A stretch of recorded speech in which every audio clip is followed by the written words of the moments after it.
Hello friends, this is fungi education. मैं आपका दोस्त आपका स्वागत करता हूं अपने इस यूट्यूब चैनल पर। दोस्तों, आज हम क्लास 6 की एनसीईआरटी एसएसटी में चैप्टर 6 नए प्रश्न नए विचार, इसमें जो महत्वपूर्ण तथ्य हैं इन पर चर्चा करेंगे। आइए स्टार्ट करते हैं। बुद्ध की कहानी। पहला टॉपिक है बुद्ध की कहानी। बौद्ध धर्म के संस्थापक कौन थे? सिद्धार्थ थे, जिनको वो गौतम के नाम से भी जाना जाता है। बाद में बौद्ध से महात्मा बुद्ध बने, ठीक है, लेकिन उनका नाम पहले था सिद्धार्थ, बाद में गौतम के नाम से भी जाना जाता था। इनका जन्म जो है लगभग 2500 वर्ष पूर्व हुआ, ठीक है। आगे चलते हैं। बुद्ध जो है वो क्षत्रिय थे और शाक्य नामक एक छोटे से गण से संबंधित थे। ये बहुत ज़्यादा उत्सुक थे, ठीक है, ज्ञान के लिए। तो युवावस्था में ही ज्ञान की खोज में उन्होंने घर के जो सुख थे, ठीक है, उनको छोड़ दिया और छोड़ करके वो अनेकों वर्ष तक भ्रमण करते रहे। सत्य की खोज में, ज्ञान की खोज में वो अन्य विचारकों से भी मिले, चर्चा करते रहे, ठीक है। ज्ञान की प्राप्ति के लिए उन्होंने स्वयं ही रास्ता ढूंढने का निश्चय किया। उन्होंने बौद्ध गया विहार में एक पीपल के पेड़ के नीचे कई दिनों तक तपस्या की। आखिरकार उन्हें ज्ञान प्राप्त हो गया। उसके बाद ये बुद्ध कहलाए। जब उनको ज्ञान प्राप्त हो गया तो ये कहलाए बुद्ध। यहाँ से वे वाराणसी के निकट सारनाथ गए। वहाँ उन्होंने पहली बार अपना उपदेश दिया, ठीक है। कुशिनारा में इनकी मृत्यु के कुछ शेष जो है जीवन उन्होंने पैदल ही एक स्थान से दूसरे स्थान की यात्रा करने और लोगों को शिक्षा देने में व्यतीत किया। आगे चलते हैं। बुद्ध ने शिक्षा दी कि जीवन जो है वो कष्टों और दुखों से भरा हुआ है। ऐसा हमारी इच्छा और लालसाओं जो हमेशा की लिए पूरी हो ही नहीं सकती हैं, ये इसका कारण है। जो हमारी इच्छाएं हैं और लालसाएं हैं, यही है हमारे दुखों का कारण, ठीक है। कभी कभी हम जो चाहते हैं वह प्राप्त करने के लिए या करने के बाद भी हमें संतुष्टि नहीं होती है एवं और अधिक वस्तुओं को पाने की इच्छा करने लगते हैं। बुद्ध ने इस लिप्सा को, यानी इस तृष्णा को, ठीक है, तन्हा कहा, ठीक है। बुद्ध ने शिक्षा दी कि आत्म संयम अपनाकर हमें अपनी इच्छा को, यानी अपनी लालसा से मुक्ति पा सकते हैं, ठीक है। आत्म संयम अगर हमको रहेगा तभी हम अपनी इच्छाओं को कंट्रोल में रख सकते हैं, ठीक है। सारनाथ स्तूप, इस इमारत को स्तूप नाम से जाना जाता है। यहीं पर बुद्ध ने अपना पहला सर्वप्रथम उपदेश दिया था। इसी घटना की स्मृति में यहाँ स्तूप का निर्माण किया गया था, ठीक है। आगे चलते हैं। इन्होंने लोगों को दयालु और जानवरों के साथ आदर करने की भी शिक्षा दी। उन्होंने कर्मों के परिणाम, चाहे वो अच्छे हों या बुरे हों, ठीक है, इनके साथ जीवन जीने को बताया, ठीक है, और प्रभावित करते हैं ये भी बताया, ठीक है। बौद्ध ने अपनी शिक्षा सामान्य लोगों को प्राकृत भाषा में दी, जिससे वो समझ सकें उनके संदेशों को। आगे चलते हैं।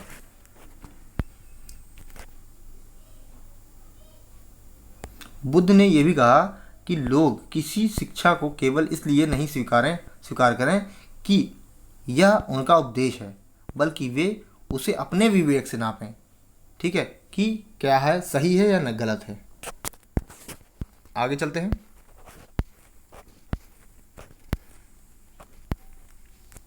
उपनिषद, ठीक है, उन्होंने उपनिषद का, यानी इसका वर्णन आत्मा तथा ब्रह्म अथवा सार्वभौम आत्मा, जो ब्रह्म है वो हर जगह ऐसी आत्मा है जो सर्वव्यापी है, ठीक है, के रूप में किया। वे मानते थे कि अंततः ब्रह्मा और आत्मा एक ही हैं, ठीक है। आगे चलते हैं। कई विचारों का संकलन उपनिषदों में हुआ है। उपनिषद उत्तर वैदिक ग्रंथों का हिस्सा है। जो उपनिषद थे, क्योंकि इनकी जो उत्पत्ति हुई वो उत्तर वैदिक काल में हुई है, तो ये उत्तर वैदिक ग्रंथों के हिस्सा भी हैं, ठीक है।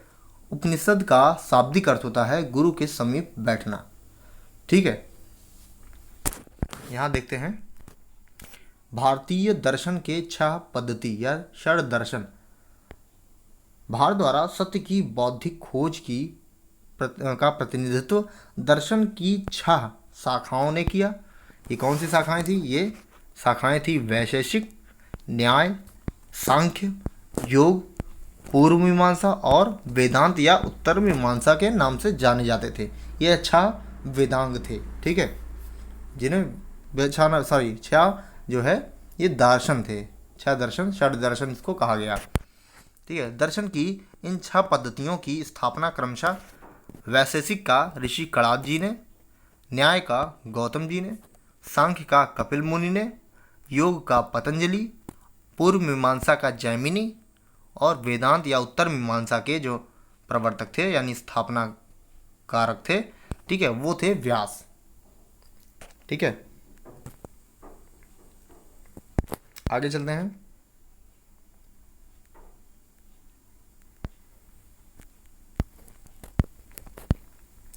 व्याकरणविद पाणिनि, इसी के उसमें पाणिनि भी थे एक विद्वान जिन्होंने संस्कृत भाषा के व्याकरण की भी रचना की।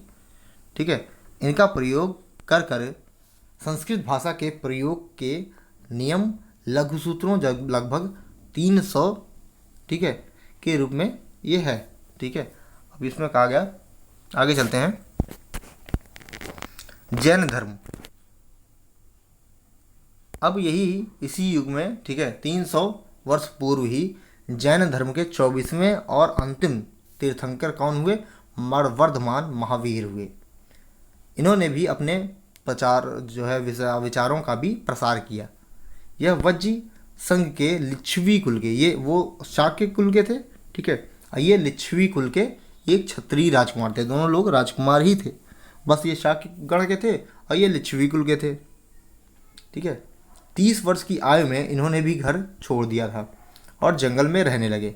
12 वर्ष तक उन्होंने कठिन एवं एकाकी जीवन व्यतीत किया। उसके बाद इनको ज्ञान प्राप्त हुआ। ठीक है, अब इनकी भी शिक्षा सरल थी। सत्य जानने की इच्छा रखने वाले प्रत्येक स्त्री व पुरुष को अपना घर छोड़ देना चाहिए। जिसको अगर सत्य जानने की इच्छा है, उन्होंने ये कहा था, उन्हें अहिंसा के नियमों का कड़ाई से पालन करना चाहिए, अर्थात किसी भी जीव को ना तो कष्ट देना चाहिए ना ही उनकी हत्या करनी चाहिए। महावीर का कहना था कि सभी जीव जीना चाहते हैं, सभी के लिए जीवन प्रिय है। महावीर ने अपनी शिक्षा जो है प्राकृत भाषा में दी थी। यही कारण है कि जन साधारण भी उनके तथा उनके अनुयायियों की शिक्षा को समझ सकें। इनका भी यही आधार था। आगे चलते हैं।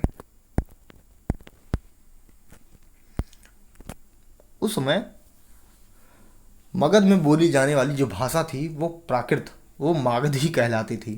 ठीक है, यानी जो है देश के अलग अलग हिस्सों के हिसाब से प्राकृत अलग अलग रूप से प्रचलित थी। जैन नाम से जाने गए महावीर के अनुयायियों को भोजन के लिए भिक्षा मांगकर सादा जीवन बिताना होता था। ठीक है, उन्हें पूरी तरह से ईमानदार होना पड़ता था। चोरी ना करने की उन्हें सख्त हिदायत दी गई थी। उन्हें ब्रह्मचर्य का पालन भी करना होता था।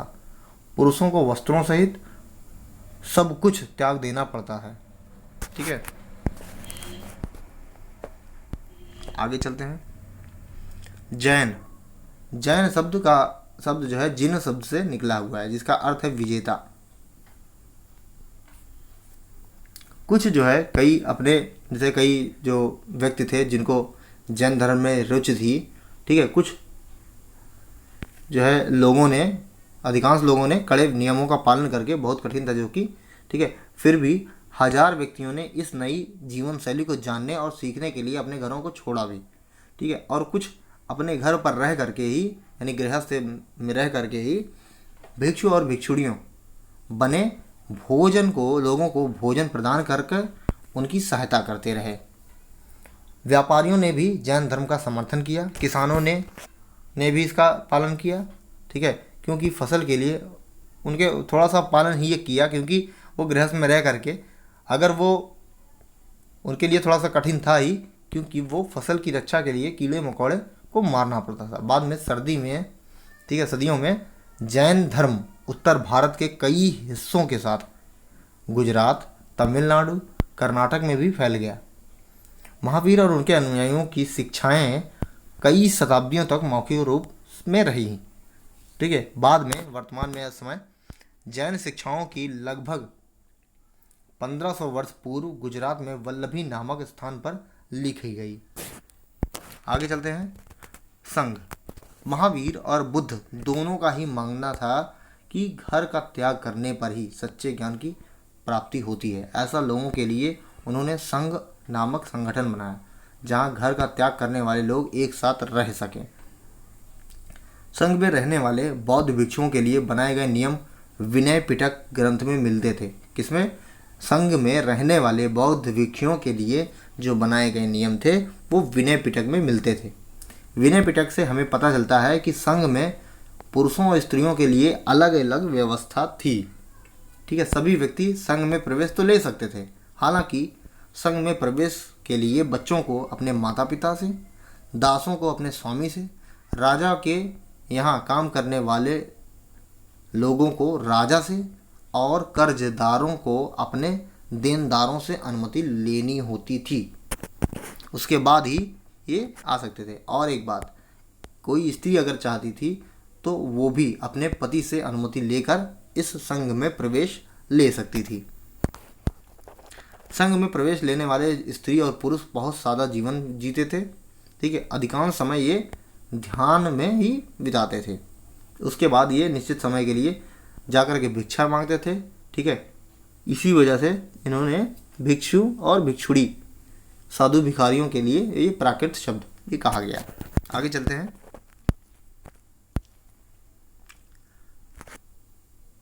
अब जो है संघ में प्रवेश लेने वाले में ब्राह्मण, क्षत्रिय, व्यापारी, मजदूर, नाई, गणिकाएँ और दास ये सब शामिल थे।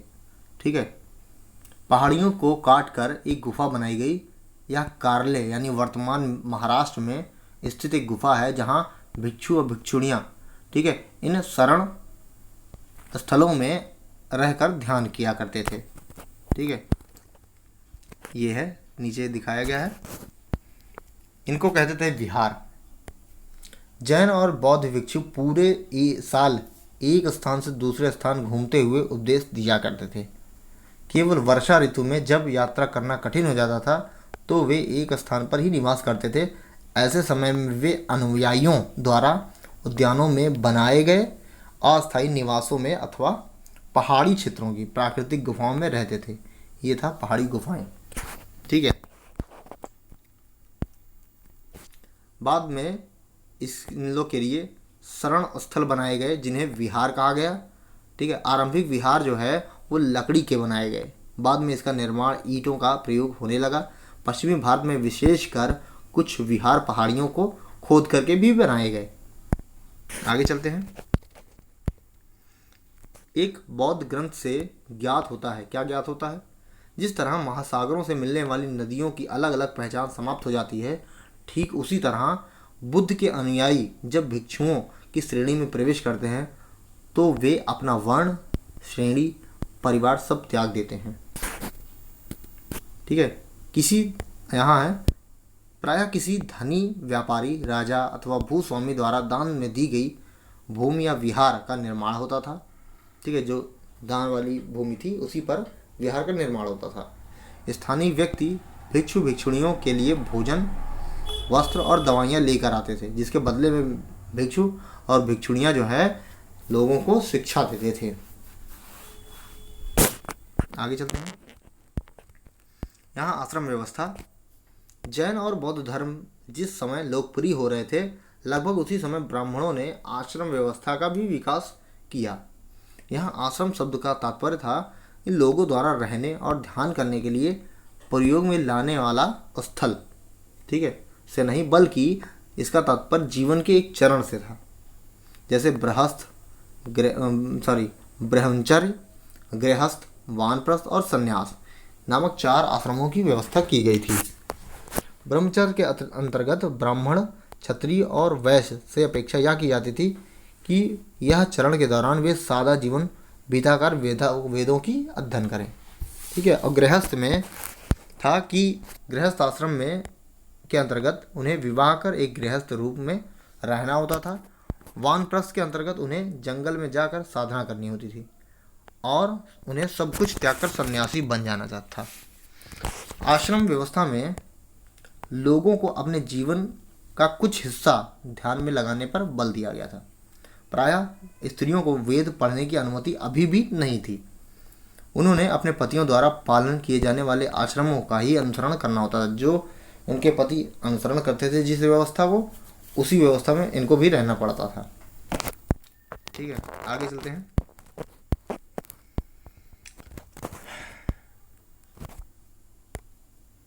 जरथुस्त्र एक ईरानी पैगंबर था।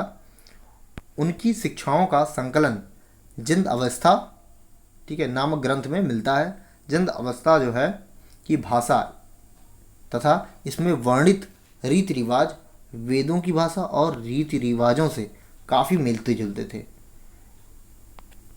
जरथुस्त्र की मूल शिक्षा का सूत्र था सद्विचार, सद्वचन और सत्कार्य। ठीक है, ये था। 1000 से अधिक वर्षों तक जरथुस्त्रवाद ईरान का एक प्रमुख धर्म बन गया। ठीक है, बाद में कुछ जरथुस्त्रवादी ईरान से आकर के गुजरात और महाराष्ट्र के तटीय नगरों में बस गए थे। वे लोग ही आज के पारसी के पूर्वज हैं।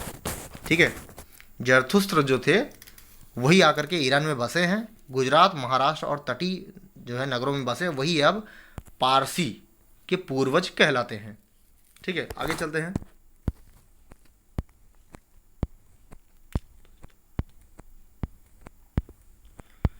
कुछ महत्वपूर्ण तिथियां हैं, इसको देख लेते हैं। उपनिषदों के विचारक जैन, महावीर और तथा बुद्ध ये लगभग 2500 वर्ष पूर्व आए थे और जैन ग्रंथों का जो लेखन हुआ वो 1500 वर्ष पूर्व हुआ।